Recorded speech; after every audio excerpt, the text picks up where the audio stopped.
चैत्र पौर्णिमा ज्योतिर्लिंग यात्रा मोठ्या उत्साहात पार. हजारो भाविकांनी घेतले दर्शन. कोल्हापूरच्या वाडी रत्नागिरी येथील ज्योतिबा चैत्र यात्रेत हजारो सासनकाठ्या सहभागी होतात. ज्योतिबा मंदिराचा ध्वज मानला जातो. 40 ते 45 फूट उंच वेळूच्या काठीच्या सजवून त्यावर केसरी कापडा गुलालाचे उधळण करत ज्योतिबाच्या नावानं चांग भलं या गजरात मिरवणूक काढली जाते. पाडळी गावची प्रथम मानाची आणि हिम्मतबहादर घराण्याच्या काठ्या प्रमुख आहेत.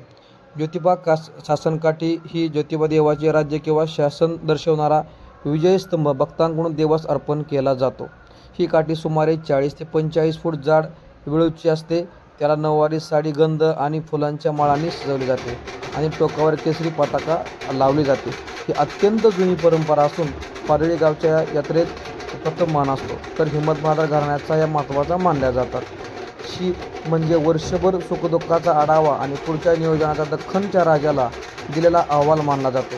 चैत्र यात्रेत यावेळी मोठमोठ्या सासनकाठ्यांचे गाजत वाजत आगमन या कोल्हापूरच्या संस्कृतीचा अतिशय एक सुंदर असा महत्त्वाचा भाग आहे.